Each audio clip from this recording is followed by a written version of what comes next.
Bueno, ahora voy a explicar cómo completar esta tabla. Primero necesito este rayado en el que se identifica esta X con LI y LS. X significa la variable. En este caso la variable es el peso. LI y LS son el límite inferior y el límite superior. Bueno, voy a explicar esta parte de acá de la siguiente forma. Aquí tengo un rayado para 8 intervalos. Pueden ser para 9 o para 10. Depende de cuánto me salga en esta letra de aquí. Entonces aquí me dice que salen 8, entonces voy a trabajar con 8. Bueno, ¿qué es el límite inferior y qué es el límite superior? El límite inferior, ya habíamos dicho, que es el valor más pequeño de esta distribución de acá. Entonces le damos un clic aquí, voy a poner igual y le voy a dar un clic en este número de aquí, que es el número más pequeño.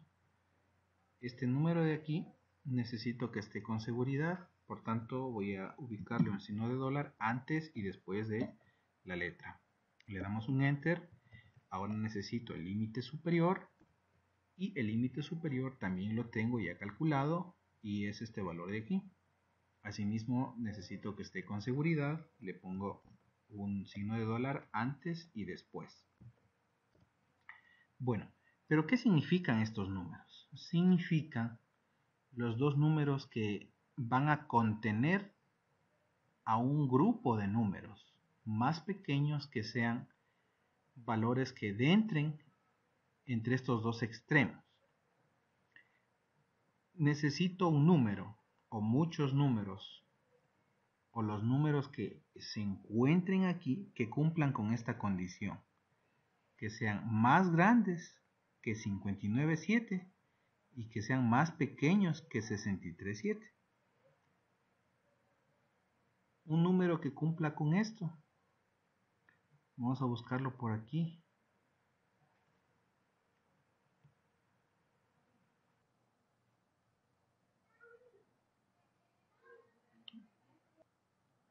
Ok, entonces tengo el límite inferior 59.7 y el superior 63.7. Entonces todos los números que he seleccionado acá, que están de color amarillo, son números que cumplen con la condición. ¿Cuál es la condición? Que sea mayor a 63 y a 59.7, perdón, y que sea menor a 63.7. Por ejemplo, el 61 es mayor que 59.7 y es menor que 63.7. Cabe recalcar que si alguno de estos fuera 63.7, no se cuenta en este primer intervalo como límite superior, debería contarse acá como límite inferior. Ok, tenemos la formación entonces del primer intervalo. El siguiente intervalo se forma de la siguiente manera.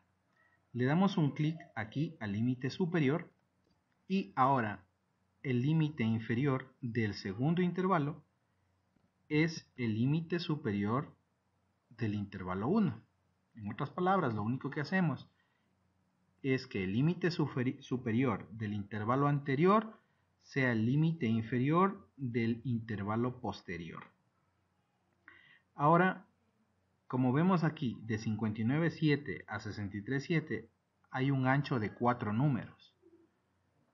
Ahora ese mismo ancho debe conservarse para todo. El ancho de 4 números no significa que aquí van a haber 4 números. Como lo acabé de explicar, aquí hay un ancho de 4 números, pero pueden caber muchos números. En este caso, esta cantidad de números que está de color amarillo es de 11. Entonces, necesito que se conserve ese ancho aquí. Por tanto, le añado al límite inferior que he encontrado, le añado este número 4 que está acá. Pero como luego voy a arrastrar, necesito que tenga una seguridad. Para eso le aplicamos un signo de moneda antes y después de la letra. Con eso hemos terminado la parte manual, arrastro y suelto. Ok, me debo detener cuando ya tenga los 8 intervalos que me indica aquí, o a su vez me debo detener cuando yo tenga como límite superior un número más grande o igual que este. Por tanto, 88.3, aquí tengo un 83.7, todavía es menor. Este 87.7 todavía es menor. Este 91.7 ya es mayor que este número. Por tanto, este intervalo de aquí estaría de más. Lo vamos a eliminar. Y coincide que como tengo 8 intervalos, justo este número de aquí, límite superior, ya es mayor que este número de acá, que es el 88.3. Ahora necesito saber cuántos números van aquí. Ya hemos hecho el cálculo acá. De forma manual hemos pintado y hemos encontrado el valor de 11.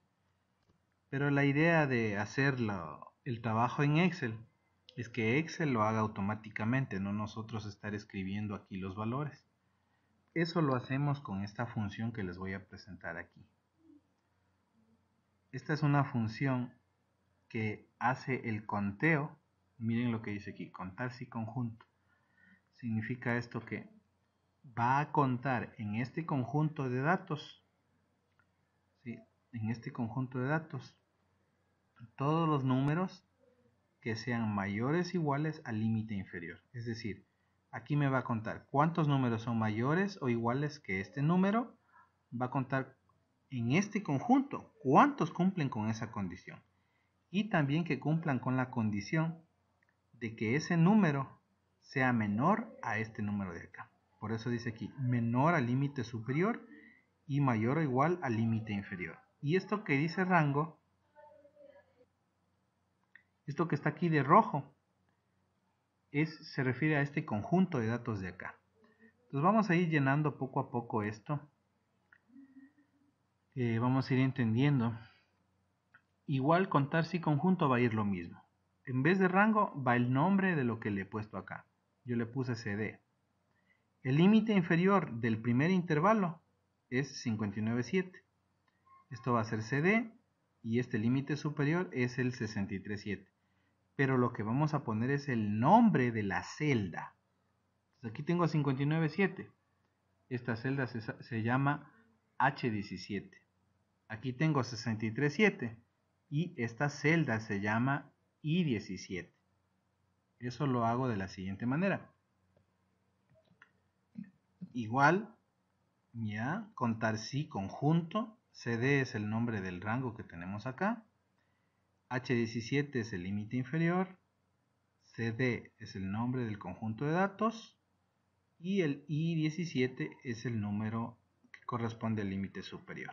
Con esto le doy un Enter y Excel pues me da contando cuántos números cumplen con esta condición. En este primer ejemplo hemos marcado los 11 números que van en este primer intervalo.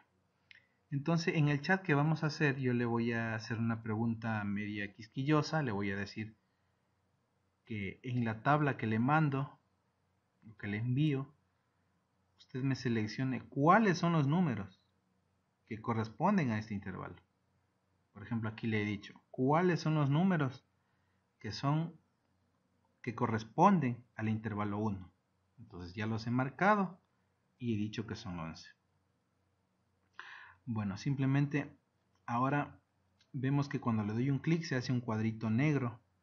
Le presiono, le arrastro y le suelto y ya me da haciendo el conteo de cada una de las frecuencias que caen en cada intervalo. Significa, por ejemplo, aquí que hay 30 personas que pesan entre 71 y 71.7 y 75.7 kilos. Este 1 significa que hay una persona que pesa entre 87.7 y 91.7. No nos dice el peso y tampoco nos indica cuál, solo nos indica cuántos cumplen con la condición. Esa es la idea de esta tabla.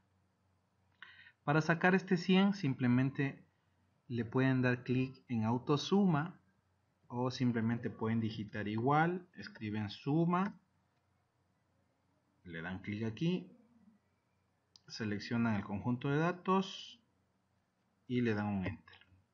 O repito, le dan clic en la opción AutoZoom.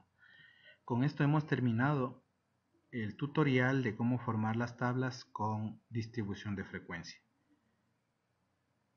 Luego vamos a explicar cómo formar las tablas ya con los distintos tipos de frecuencia que podemos calcular.